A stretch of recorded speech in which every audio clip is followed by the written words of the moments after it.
기도하겠습니다. 귀 있는 자는 성령이 교회 하시는 말씀을 들을지어다 말씀하신 주님, 우리 귀를 열어 하나님 말씀이 잘 들려지게 도와주시고, 때로는 그 말씀이 내 가슴을 치고 내 가슴에 역사하는 생명과 능력과 결단의 말씀으로 들어 말씀이 말씀되는 은혜를 보존하며 평생에 누리며 살아가는 저희가 될 수 있도록 은혜 베풀어 주옵소서. 오늘 새벽에도 아버지 앞에 엎드려 간구하는 교우들의 모든 간구를 응답해 주시고, 살아계신 하나님, 그 백성을 반드시 돌아보신 하나님을 크고 작은 사건 속에 만나 늘 나를 이토록 사랑하시는 하나님 사랑 가운데 감격하며 살아가는 저희가 될 수 있도록 은혜 베풀어 주옵소서. 예수님 이름으로 감사하며 기도하옵나이다. 아멘. 하나님 말씀은 이사야 9장 8절부터 16절까지 우리 천천히 합독하도록 하겠습니다. 주께서 야곱에게 말씀을 보내시며 그것을 이스라엘에게 임하게 하셨은즉 모든 백성 곧 에브라임과 사마리아 주민이 알 것이거늘 그들이 교만하고 완악한 마음으로 말하기를 벽돌이 무너졌으나 우리는 다듬은 돌로 쌓고 뽕나무들이 찍혔으나 우리는 백향목으로 그것을 대신하리라 하는도다. 그러므로 여호와께서 르신의 대적들을 일으켜 그를 치게 하시며 그의 원수들을 격동시키시리니 앞에는 아람 사람이요 뒤에는 블레셋 사람이라 그들이 모두 입을 벌려 이스라엘을 삼키리라. 그럴지라도 여호와의 진노가 돌아서지 아니하며 그의 손이 여전히 펴져 있으리라. 그리하여도 그 백성이 자기들을 치시는 이에게로 돌아오지 아니하며 만군의 여호와를 찾지 아니하도다. 그러므로 여호와께서 하루 사이에 이스라엘 중에서 머리와 꼬리와 종려나무 가지와 갈대를 끊으시리니 그 머리는 곧 장로와 존귀한 자요 그 꼬리는 곧 거짓말을 가르치는 선지자라. 백성을 인도하는 자가 그들을 미혹하니 인도를 받는 자들이 멸망을 당하는도다. 아멘. 여러분, 저는 자주 시편 103편에 나타난 하나님의 사랑을 묵상합니다. 사실 시편 103편에 나타난 하나님의 사랑이 아니면 아마 저와 여러분 우리 모두는 하늘과 땅 아래 설 곳이 없는 사람들입니다. 제가 한번 천천히 읽어드릴게요. 시편 103편 8절로 14절.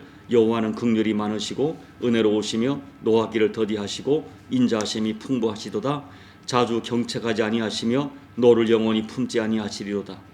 우리의 죄를 따라 우리를 처벌하지는 아니하시며 우리의 죄악을 따라 우리에게 그대로 갚지는 아니하셨으니 이는 하늘이 땅에서 높음 같이 그를 경외하는 자에게 그의 인자하심이 크심이로다. 동이 서에서 먼 것 같이 우리의 죄가를 우리에게서 멀리 옮기셨으며 아버지가 자식을 긍휼히 여김같이 여호와께서는 자기를 경외하는 자를 긍휼히 여기시나니 이는 그가 우리의 체질을 아시며 우리가 단지 먼지뿐임을 기억하심이로다. 하나님은 우리의 연약함, 우리 죄성을 너무나 잘 알고 계십니다. 그래서 인간들이 행한 대로 갚지 아니하시고 아버지가 사랑하는 자녀를 긍휼히 여김같이 평생을 인자하신 사랑과 은혜로 선대하십니다. 혹시 큰 잘못을 범했을 때도 너를 영원히 품지 아니하시고 잘못을 인정하고 돌이키면 동이 서에서 먼 것처럼 우리의 죄가를 영원히 멀리 옮기시고 다시는 기억하지 않는 하나님이십니다. 참으로 하나님은 노하기를 더디하시고 오래 참으시는 하나님이십니다. 우리가 성경을 보면 하나님께서 진노하시는 때도 어떤 위협을 가하시거나 진노 그 자체가 하나님의 본심이 아닙니다. 하나님께서 무궁하신 긍휼과 사랑으로 기회를 주시는 것입니다. 지금 하나님께서는 이스라엘, 유다를 향하여 이 진노의 손을 펼치시고 아직도 거두지 않고 계시지만 이 손을 거두지 않는 것은 뭐예요? 아직도 하나님이 기다리고 계시는 거예요. 이것이 이사야 선지자가 이사야 1장에서부터 지금까지 계속 전달하는 하나님 아버지의 본심입니다. 이사야 1장 18절에서 오라 우리가 서로 변론하자. 너희 죄가 죽음 같을지라도 눈과 같이 희어질 것이요 진홍같이 붉을지라도 양털같이 희게 되리라. 이렇게 막 초청을 하시고 임마누엘의 징조까지 보여주시면서 하나님께로 돌아오기를, 하나님만을 의지하기를 계속 권면하십니다. 그리고 어제 읽어드렸던 9장 1절부터 7절에는 흑암과 고통 속에 사는 그들에게 평강의 왕이신 메시아가 큰 빛으로 오셔서 그들을 구원하시고 회복하여 영원하게 할 것을 예언하십니다. 그리고 이 모든 말씀을 오늘 8절 9절 보니까 모든 백성이 다 알도록 전했어요. 그러나 안타깝게도 백성들이 그 말씀을 받아들이지 않습니다. 오늘 말씀은 하나님께서 회복의 기회를 주셨지만, 그 말씀을 주셨지만 받아들이지 않는 이스라엘이 심판을 받는 모습이 이게 쭉 9장 후반절에 쫙 묘사되어 있어요. 오늘 말씀을 읽어보면 하나님께서 한 개인이나 한 국가를 심판하시는 이유, 왜 한 개인을 마침내 심판하시고 한 가정과 국가를 마침내 심판하시는지 이유가 잘 나타나 있습니다. 왜 하나님의 심판이 있게 될까요? 첫째, 마음이 교만하기 때문에 심판을 받습니다. 9절 말씀을 보면 이 9절에서 에브라임은 그 북이스라엘 10지파 중에 북이스라엘을 대표하는 지파이고 사마리아는 북이스라엘의 수도입니다. 그렇기 때문에 에브라임과 사마리아 거민이란 표현은 북이스라엘 전체 백성을 뜻해요. 그런데 그들의 마음이 교만하고 완악하다고 말씀합니다. 왜 그럴까요? 여러분 10절을 보면 그들이 어떻게 말합니까? 벽돌이 무너지면 우리가 더 단단한 다듬은 돌로 쌓고 뽕나무가 찍히면 더 좋은 백향목을 심으면 된다라고 호언장담해요. 한마디로 그들은 하나님의 이 경고와 심판을 무시하는 것입니다. 하나님이 심판해도 우리 힘으로 그 심판을 극복할 수 있다는 것입니다. 하나님이 부수면 보란듯이 다시 세우겠다고 말해요. 이것이 창세기 11장의 바벨탑이에요. 하나님이 부셨을 때, 징계하셨을 때 회개하는 것이 아니라 우리의 힘으로 더 튼튼하게 복구하겠다 말합니다. 이것은 여러분 교만한 정도가 아니라 하나님을 향한 도전이고 반역이고 모독입니다. 사랑하는 여러분, 우리에게 어떤 특별한 고통의 상황이 찾아왔을 때 왜 이런 고통이 오는가를 하나님 앞에 깊이 생각해야 합니다. 물론 여러분, 모든 고통이, 모든 고난이 죄 때문에 오는 것은 아닙니다. 그렇지만 주님이 말씀하신 것처럼 참새 한 마리도 하나님의 허락 없이 떨어지지 않는다 하셨는데, 어떤 인생의 크고 작은 문제를 만났을 때 하나님 앞에 왜 이 문제가 왔을까라 하고 자기를 살피는 겸손이 있으면 하나님의 큰 은혜를 입게 됩니다. 우리가 자연재해든 어떤 사고가 났을 때 더 튼튼하게 복구하고 다시는 이런 사고가 나지 않도록 준비하는 것 필요합니다. 그러나 그런 과정 속에서 왜 이런 일이 일어났는지 하나님 앞에서 성찰하는 것, 이것은 굉장히 중요해요. 무너진 것을 다시 세우는 길은 여러분 다른 것이 아니라 하나님께로 돌아가는 것입니다. 이것이 최고의 인생 복구입니다. 오늘 말씀은 교만이 얼마나 무서운가 하는 것을 알려줍니다. 둘째, 인간이 패망하고 국가가 패망하는 것은 끝까지 하나님께로 돌아오지 않기 때문에 패망합니다. 13절 말씀을 보시면 거듭 말씀드리지만 하나님께서 이스라엘을 이렇게 대적들에게 치도록 허락하신 것은 하나님의 본심은 이스라엘이 깨닫고 회개하고 돌아오기를 원하셨기 때문이에요. 그런데도 돌아오지 않습니다. 결국 어떻게 됩니까? 14절 15절 말씀을 보면 이 구절에서 종려가지는 존귀한 사람을 상징하고 갈대는 비천한 사람을 상징하죠. 즉 이스라엘이 회개하지 않으므로 빈부 귀천을 막론하고 남녀노소를 막론하고 하루 사이에 모든 것이 심판을 받게 된다는 거예요. 여러분, 어려운 일이 계속되고 있다면 정신을 차리고 하나님과 나와의 관계에 놓여 있을 죄를 진지하게 살펴봐야 합니다. 그리고 진심으로 회개하고 하나님께로 돌아와야 됩니다. 특별히 우리가 이 이사야서에서 계속 반복되는 인간의 가장 근본적인 죄, 핵심적인 죄가 뭐예요? 하나님께서 내 인생의 주되심을 인정하지 않고 사람과 사람의 힘을 의지하는 죄입니다. 우리 힘으로 충분히 나를 지킬 수 있다, 우리 힘으로 충분히 인생을 멋지게 살 수 있다 라고 생각하는 거예요. 그리고 내 힘이 안 되면 주변에 누군가의 도움을 받아 나를 지킬 수 있다라고 말하는, 다시 말하면 하나님의 보호하심과 주권 주인 되심을 거절하는, 이것이 창세기 3장의 아담과 하와의 죄였고, 그때부터 계속되는 인간의 가장 본질적이고 보편적인 죄입니다. 하나님을 내 인생의 힘으로 삼지 않고 내게 있는 힘으로 내 인생을 살아가려고 하는 것, 이것이 인간이 범하는 가장 보편적인 죄죠.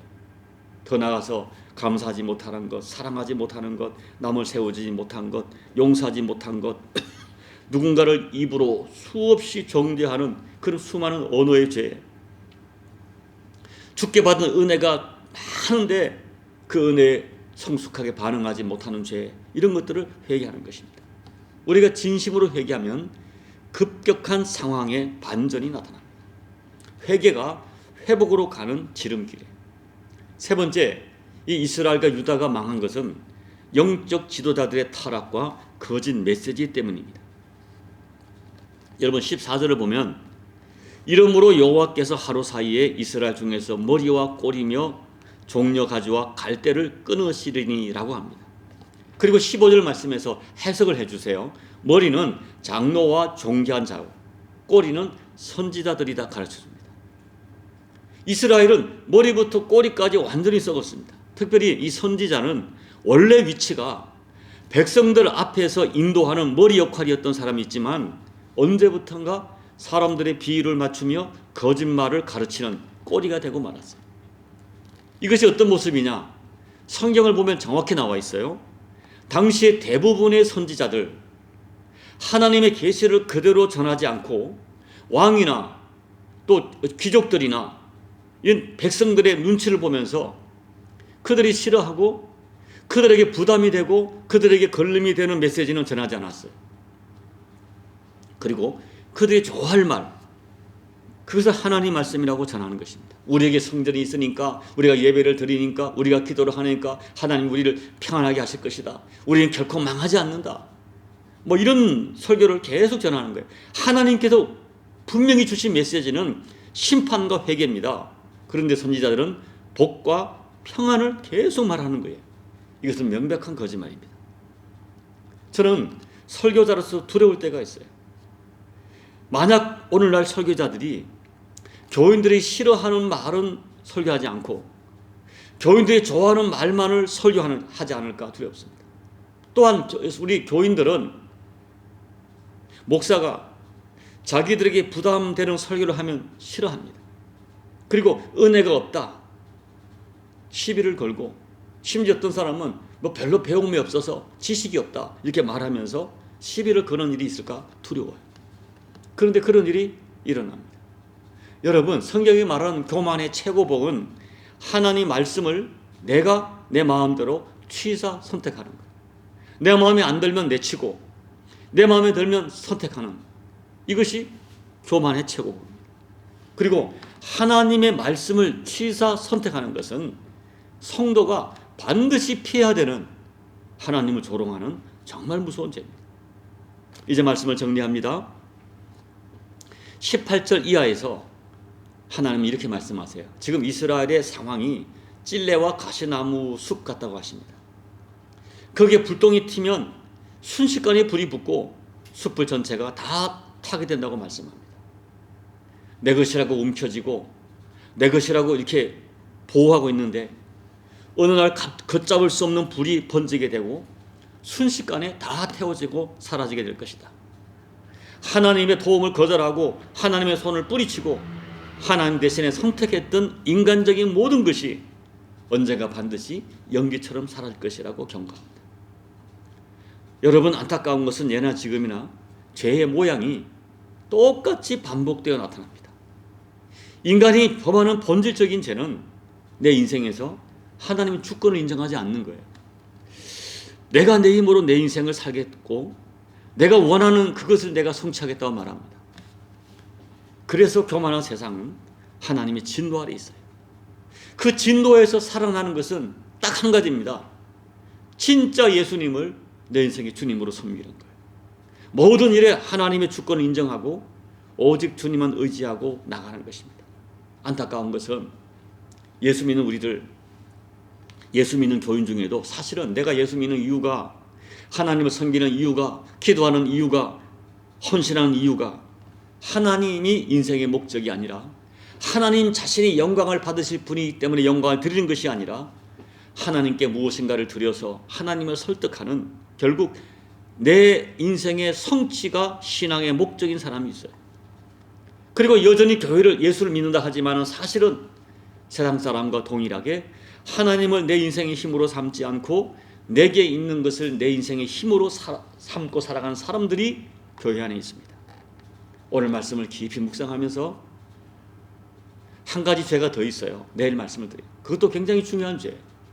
부디 사랑하는 여러분, 정말 예수님을 주님으로 섬기십시오.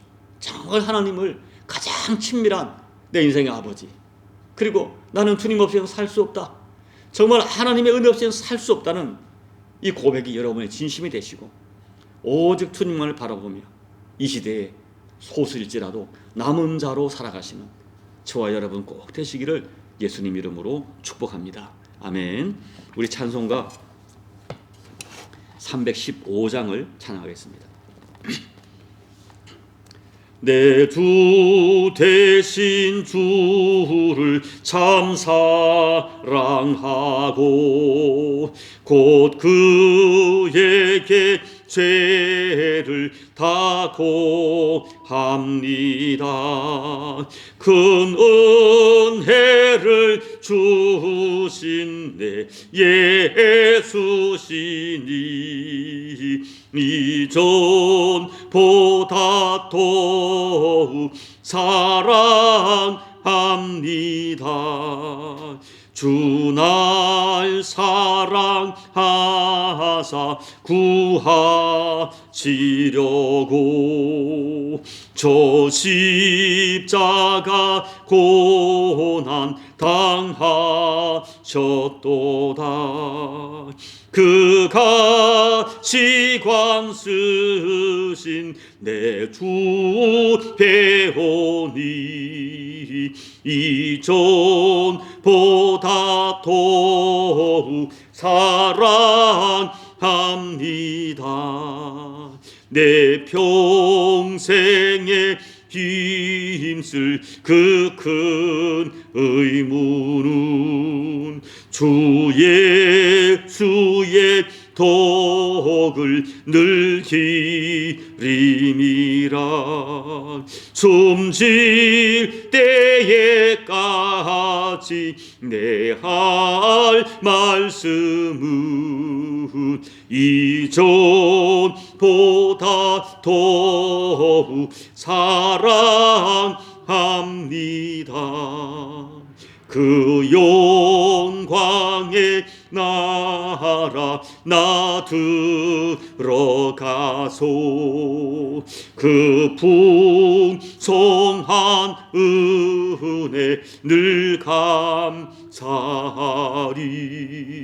금멸 유관 쓰고 나 찬송할 말 이전보다 더욱 사랑합니다. 하나님 아버지, 주님이 친히 말씀하기를 너희는 나를 불러 주여 주여 하면서 왜 내 말은 듣지 않느냐 하는 말씀이 우리 가운데 정말 진지한 각성으로 다가오기를 주님 소망합니다. 내가 주님 전에서 목사로 있었고 장로로 있었고 권사로 있었고 집사로 있었고 내가 이만큼 헌신했는데 주님 나를 모르시겠습니까? 내가 주님 위하여 얼마나 많은 권능을 행했는데 주님 나를 모르시겠습니까? 라고 말하지만 내가 너희를 도무지 알지 못한다 말씀하시는 주님, 주님이 그토록 힘주어 경고하신 말씀을 우리가 깊이 묵상하면서 오늘 이스라엘 백성들처럼 우리에게 성전이 있으니까, 우리가 예배를 드리고 있으니까, 내가 제물을 드렸으니까 우리에게 평안이 있을 것이다 라고 생각하면서 정작 하나님 말씀은 듣지 않는 이런 너무나 어리석고 너무나 이중적인 종교인이 이 시대도 많다는 것을 우리가 깊이 묵상하면서, 그렇다면 나는 과연 아버지 하나님과 어떤 관계에 있는가?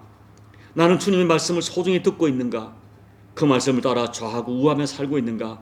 자신을 깊이 성찰하면서 아버지, 아버지 말씀을 잘 듣는 신실한 아들의 삶을, 자녀의 삶을 살아가는 우리 모두가 될 수 있도록 지나간 역사를 통하여 우리에게 주시는 이 교훈을 깊이 받아 이 새벽에 하나님의 말씀을 깊이 묵상하는 우리 교우들 되어질 수 있도록 은혜 베풀어 주옵소서. 예수님 이름으로 간절히 소망하며 기도하옵나이다. 아멘. 여러분, 오늘 말씀을 깊이 묵상하시고 나 자신이 어떤 자리에 있는가 생각하시기 바랍니다. 나는 진짜 예수님이 내 인생의 주님인가, 하나님이 진짜 내 아버지인가 생각하면서 기도하시고, 여러분 각자의 개인 기도로 예배를 마무리해 주시고 우리 나무 십자가 교회 하나님께서 주인 되신 교회됨을 끝까지 이룰 수 있도록 여러분이 중보하며 기도해 주시고 돌아가시기 바랍니다. 기도하겠습니다. 아버지 하나님, 하나님 말씀을 들을 때마다 참 두려울 때가 많이 있습니다. 나는 하나님의 사람으로서 말씀을 잘 전하고 있는가, 또 하나님의 자녀로서 하나님의 종으로서 말씀을 잘 듣고 있는가를 하나님 앞에 묵상합니다. 우리 교우들 또한 하나님의 말씀이 들려질 때 내게 정말 늘 하나님 말씀이 내게 아버지 깨달음으로 오고 내 혼과 영과 관들과 골수를 찔러 쪼개는 그런 생명의 말씀, 나를 아버지 참 말씀께서 나를 계속해서 말씀되게 허락되는 아버지 정말로 들을 귀가 있는지를 묵상하면서 살아가는 저희가 되게 도와주십시오. 우리가 말씀대로 다 살지를 못한다 할지라도 늘 말씀을 진리로 인정하고 그 말씀 앞에 자기를 성찰하면서 한 걸음 한 걸음 죽기로 더 깊이 나가는 우리 모두가 될 수 있도록 도와주옵소서. 내 삶 속에 정말 하나님의 주권을 인정하게 도와주시고 예수님의 주되심과 왕되심이 우리에게 실제가 되게 도와주시고, 하나님 아버지 오히려 말씀대로 살지 못하는 자신의 가슴을 치면서 아버지 앞에 나아가는 저희가 될 수 있도록 하나님 도와주시기를 간절히 기도하고 원합니다. 우리의 연약함을 아시고 늘 평생을 은혜로 우리를 대우하시는 아버지의 사랑을 기억하면서 하나님의 은혜 없이는 살 수 없는 나의 실존을 붙들고 하나님 앞에 몸부림치며 살아가는 저희가 되어질 때에 아버지 점점 아버지 보시기에 아버지의 신실한 하나님의 아들로, 하나님의 자녀로, 하나님의 백성으로 더점져 가는 우리 모두가 되게 부족함이 없도록 하나님 역사하여 주옵소서. 오늘도 새벽을 깨워 기도하다가 하나님의 음성을 듣게 도와주시고 아버지의 만지심을 체험하게 도와주시고 내가 생각하지 못했던 아버지 참 성령이 주시는 감동을 따라 이 새벽에도 육의 기도가 아니라 영의 기도가 될 수 있도록 성령 하나님 우리의 기도를 도와주시고 예수 이름으로 간절히 기도할 때 그 예수 이름의 권세와 예수 이름에 담긴 약속의 말씀이 우리가 허락되는 이 복된 새벽이 될 수 있도록 아버지 은혜 베풀어 주시옵소서.